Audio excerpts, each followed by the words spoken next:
right, chat. This is what I wanted to talk to you guys about, okay? For those who don't know, right? I haven't really updated or posted or anything like that, right? I am part of a team that we are working on a video game. So Mr. ScouterVee or so hooked me up, sent me a message or so and asked me, hey, how is your... He wanted to check out my portfolio, right? For my art and everything, right? And I sent him over my portfolio, and he wanted me being on the team. Specifically, he reached me out, I think, last year. And I've been quietly working on this behind the scenes. Every little tidbit or so, I kind of post something, but I just mostly been focusing on the work in general. So that's kind of basically it. So apparently he has uploaded a devlog. I'm pretty interested. I kind of want to see what it is, what it's all about. I can see my character literally on the thumbnail, and I'm very curious. I am super curious on this video. I'm very curious. I want to see how much he has got done. My dudes, get your lubes. Did you miss me? Bring it in, boys. I'm sorry. I know, it's been a while. But like I said in my last video, we're going big. And instead of just complaining about the gaming industry, I'm gonna make my own game. And like a wise man once said, there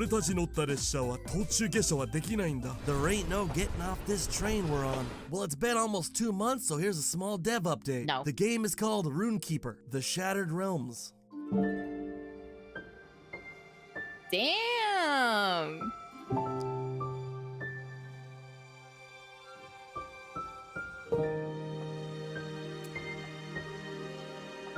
I ain't gonna lie, it looking pretty damn good. I ain't gonna lie. It looks really freaking good.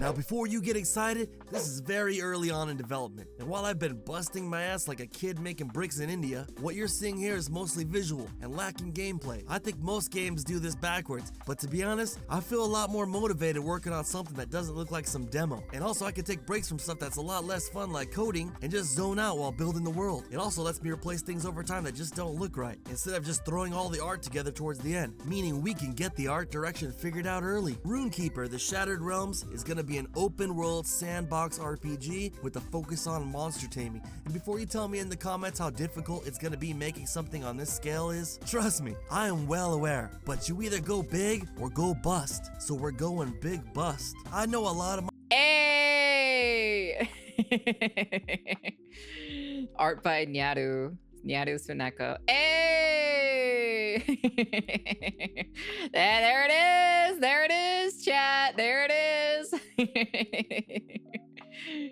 I know a lot of my viewers are fans of JRPGs, and so was I. But honestly, after Final Fantasy X came out, I kinda lost interest in the genre. And that's because they started becoming more and more linear, and focused mainly on graphics instead of exploration. You already know it, but my favorite game of all time is Final Fantasy VII. And while that game isn't open world,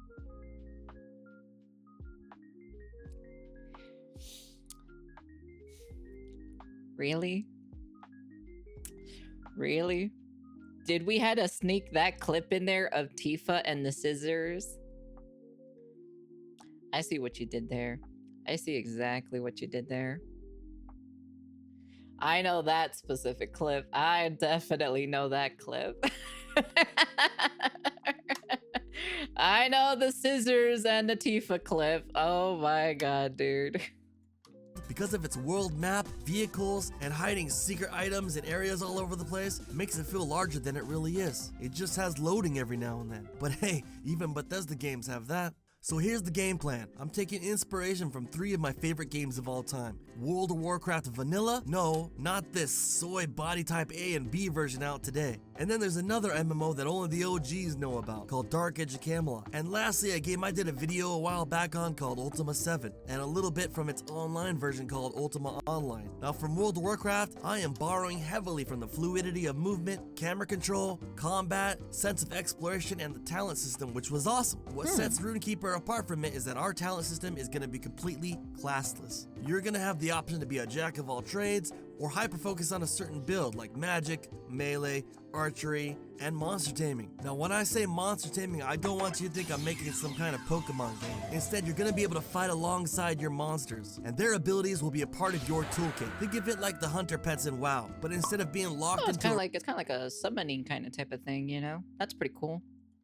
ranged character, you're going to be able to build something like a tank that has a healing pet that heals you and gives you buffs. Or you can do the opposite thing and make a healer and let your pet do all the work. It's up to you. That being said though, you're not forced to tame monsters if you don't want to deal with the system at all, and then just go full magic or melee. But you're gonna be missing out, trust me. Now from Dark Age of Camelot, what I really liked from that game was the setting, story, and world building, with its 3 factions at war, and you could choose to be a part of one of them. I'll talk more about the lore in a later video, but right now I'm gonna just be focusing on one faction based on Arthurian lore, which is my because at the moment, a lot of people were asking me specifically, like, what is the game based about? You know, they're asking me a lot of information specifically. I'm just like, well, I can't really tell you because number one, he hasn't really told me that much specifically. I'm just a person who just makes the art. That's it. Okay, I'm just a person in charge of the art section. favorite fantasy setting. Who doesn't like badass plate armor, shields, and swords? And no, unlike those cowards at Square Enix who bent the knee and censored the cross of their cleric class, I'm not going to be doing that here. If your game is not offending somebody, you're doing something wrong. Another thing I'm borrowing from Dark Age of Camelot is the armor and weapon system, which lets you change weapons mid-combat, and also a bit of its UI elements. In my opinion, the more item slots you have, the better. None of this dumbing down gameplay mechanics like Bethesda has done to its games over the years. I also don't like it when games pause because you open up the inventory, and the inventory takes up the whole screen. So as you can see here, the UI is gonna look simple, but have a lot of mechanics built in. Now this brings us back to the last game, Ultima 7, which is what I'm taking inspiration from the most. This is a game that came out in 1992, and no joke, it has more freedom than Skyrim. You can interact with almost everything in the world, put shit wherever you want, go wherever you want, and to get items, you actually have to move them from the world and into your bag. The reason I'm doing it like this is because I think it's gonna be actually fun to loot things. I can't stand it when you're just running through a cave and all the items are shiny things on the ground, or just the words pop up on the screen. Come on, Japan. I'm also But there's a thing about this, right? There's a thing about this. Having to drag one thing out of a time or so can get kind of a bit tedious after a while. How about just have the option to be able to highlight the entire thing inside the bag and drag them out? You know, let's say for example you have a lot of a certain item or so, and you want, instead of dragging it one at a time and all this other shit, just have it highlighted in the backpack and be able to take them all out. Because technically you can grab a bunch of shit in the backpack, like in actual like logical reasoning, right? You can just use your entire arm or so to grab, you know, whatever is in the bag or so, and just kind of, you know. I'm curious on that. I could probably ask him that specifically, what he thinks about it. So gonna let you kill anybody that you want. None of this invincible NPC shit. Why won't you die, Mufasa? It's Musa from Mali. Who gives a shit? He's the worst part of the game. So if you guys find an annoying NPC that you don't like, you can just take care of it. And when you do, they're gonna drop all the gear, not just some leather scraps or an apple or some shit. Anyways, we're working on the inventory and combat systems right now, and I should have a lot of that to show in the next video. But right now, a lot of the UI work is finished and being adjusted as we work on the game. So what's this game being built on? Well, there is one other person helping me right now with coding that works in the games industry, and he's been helping a ton with things that would just take too long to figure out. And to be honest, he's also been getting on my ass to make sure things get done right. The thing is, while I've been called many things on my channel, one thing I've never been called is a coder. I'm a pro gamer, not a programmer. Look at me go! But seriously, I don't know a damn thing about coding. So to get this project started, I had to pick an engine. The biggest options are Godot, Unity, or Unreal. And while I would have loved to go with Unity or Godot, I would have to heavily rely on getting help from somebody that can code. And since I don't own a daycare center in Minnesota, I can't afford to pay for a full-time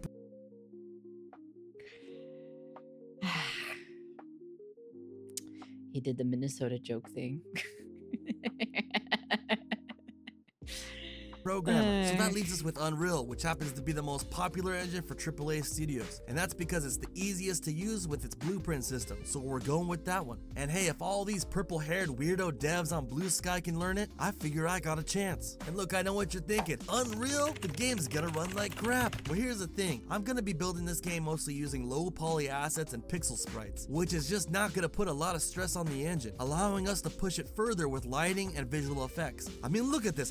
Bam! Lightning strike, bitches! Unreal also has a ton of tutorials on YouTube that I can watch to make this dream come a reality. I started off by taking this short course, which taught me the engine basics and how to use sprites in Unreal by this dude named Cobra Code. And while his course was more for JRPGs that have a fixed camera like Octopath Traveler, I don't think I could have gotten started with Unreal without this guide. And I know that some people just don't like pixel art, like this dude here. Come on, man. I don't know what to tell you. I got the idea after playing.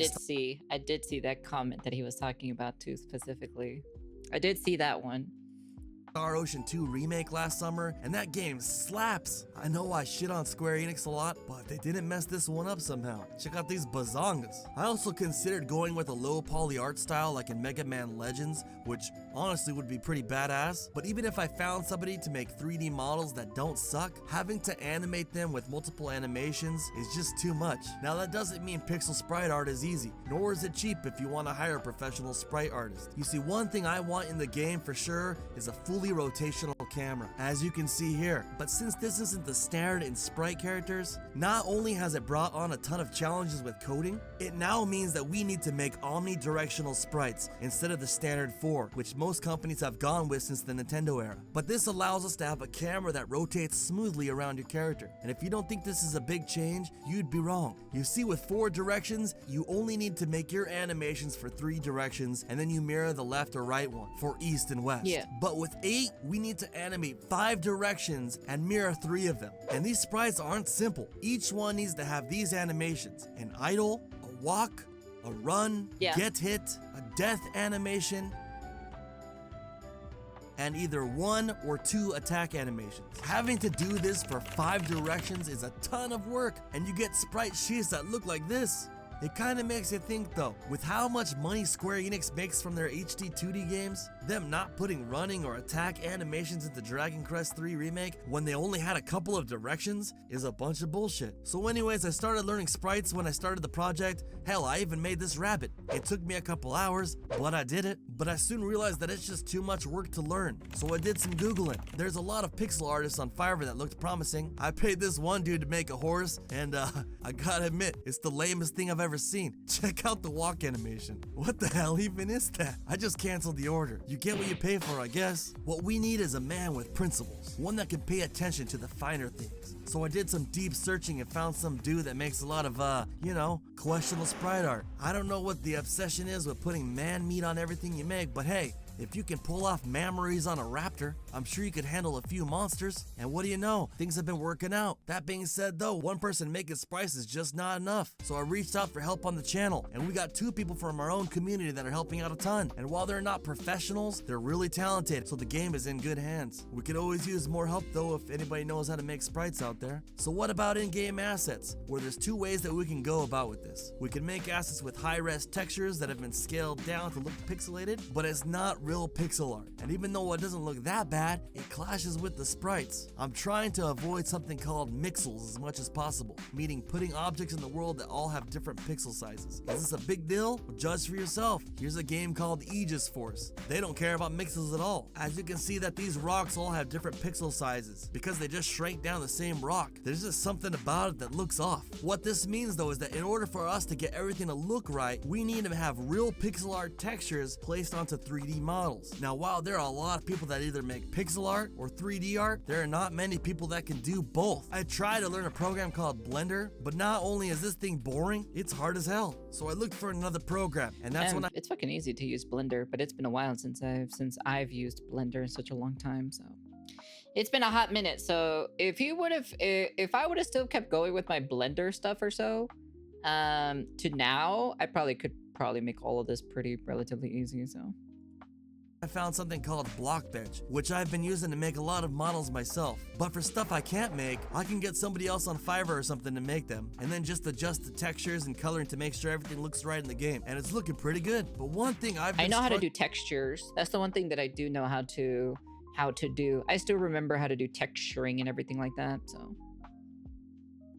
With are rocks and cliffs. I've tried to get some from the Unreal Market store, but they seem to stretch and distort the pixel texture. So if anybody out there is good at making boulders, let me know. But that's about where we're at right now. You could have just contacted me for that. What? That's all you really need for that? Oh, that's easy. That's easy. I'll probably have to hit him up or so on that.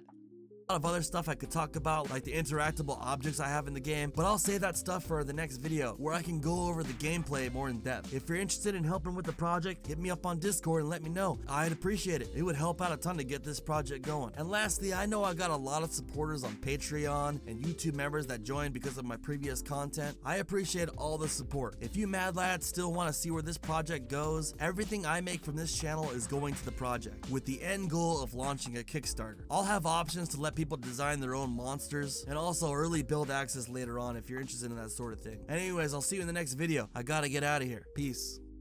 Hey man, you could have just asked me for the texture thing. I'm gonna send him a comment or so. My dudes, get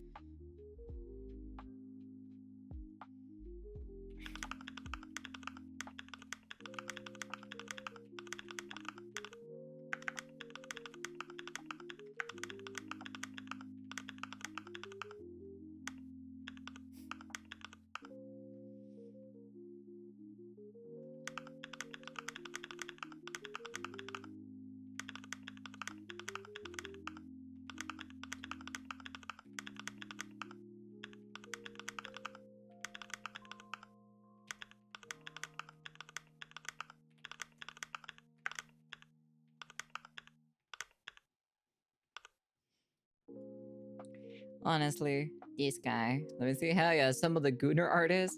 I can only help with half of that, and it's not the half you need with it. I like the assets on assets. All the budget, dude. I don't know how you have the energy to do a job, run a YouTube channel, and make a game while also tending to your real world relationship and responsibilities. Props to you, and share with us the secret of this power. Go big, go bust. Damn, dude, this looks better than half of the slop coming out of today. You did this in just a few months. Is wild. Best way to start a day. Stroked for this game, dude. A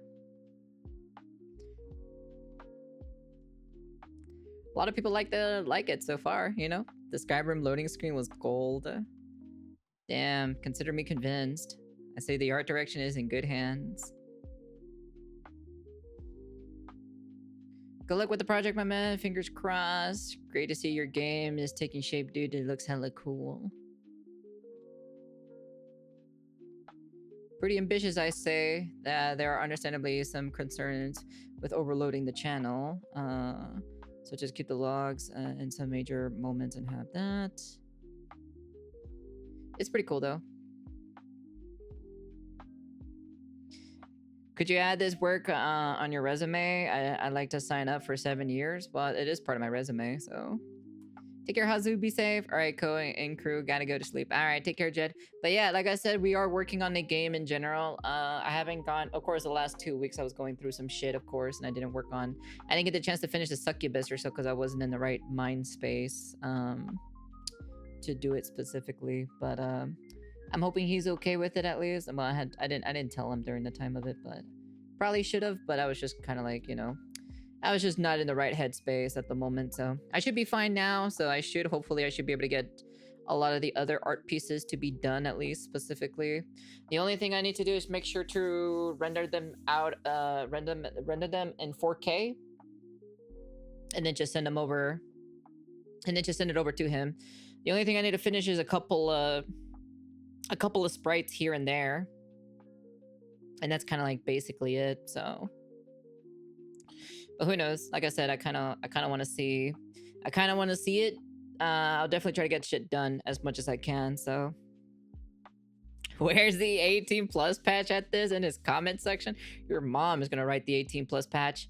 Yeah, so for those who don't know, yeah, I've been on a team or so for quite some time working on this over on the weekends. Yeah, at the same time while I'm rendering videos, I might probably maybe slow down on the videos just so I can be able to get more of the art pieces kind of done, because I am pushing myself to the limit, as in like, you know, trying to finish one art piece per day, as in like per day, as in like, you know, for that one specific day off or so. So maybe we'll see. We'll kind of basically see. I'll try to see how I can juggle things. Or what I could do is probably like render 2 videos after stream to kind of get that ready. So then on Thursday I can just probably just work on thumbnails. And then Friday I can just work on other things, and I can work on other things in general. And then Saturday I can still, like, depends. I can probably work on like, because there's like, I want to make some video game art pieces, of course, right?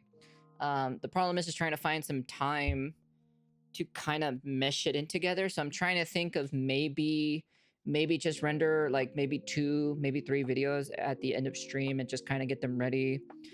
Just kind of get them ready to be uploaded for next week or so, and then make the thumbnails probably on Thursday, and then upload them on that same day. And then Friday I can probably work on one art piece that I'm interested in, and then on Saturday I can do the art piece for work or for the video game that's being worked on. So yeah.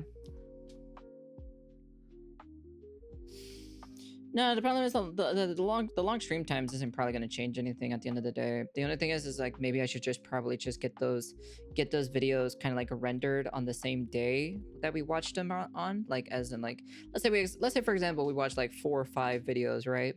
We react to like 4 or 5. I'll just render like 2 or 3 of them, just have them ready in the folder, and then on Thursday just do the thumbnails and everything, you know, just get all the pictures that I need, you know, and all this other shit.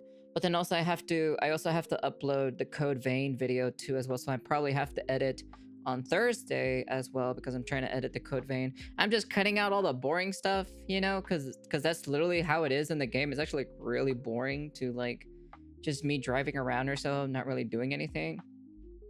Going from point A to point B and just kind of like do that specifically. So that's it. But yeah, overall, that's pretty much just what's happening. I can't believe he actually posted the art piece or so. Indeed, this is diabolical, to be honest.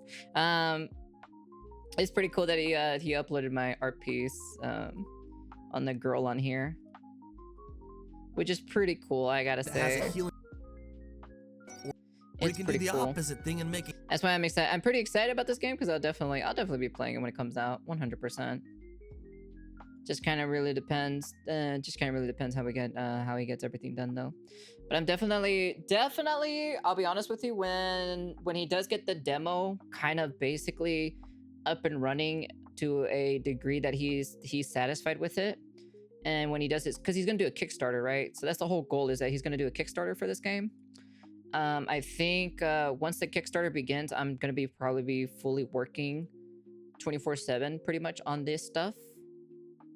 Until like I need a break or something from it, and then I'll just, you know, play some games here and there for a little bit to kind of get it all done and everything. So overall, it's still pretty cool. It's pretty cool to see that, though. I wish I would have got the Succubus done, but I would have technically got it done like 2 weeks ago, but some shit happened, and then I was just kind of like, yeah.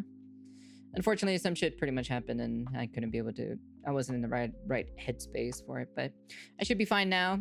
Everything is a-okay. And I'm pretty excited for this. So yeah, like I said, be excited. You know, your VTuber mama is working on a video game. So yeah, I'm pretty excited. Oh yeah, also, let me send over a message to my boss.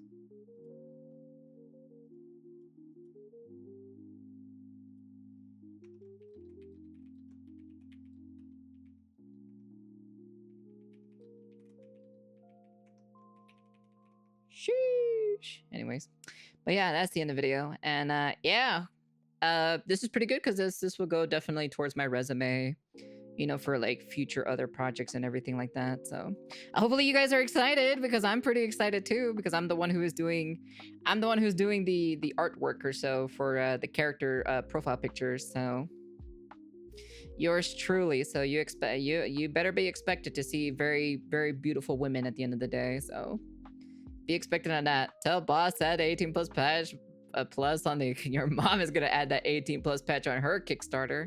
Anyways, that's the end of the video. And yeah, I'm pretty excited. So I am definitely pretty excited. I hope you guys are excited too. So who knows? Maybe I'll post some stuff or so in the community for updates on some of the artwork that I've been working on for this game in general. So, but yeah.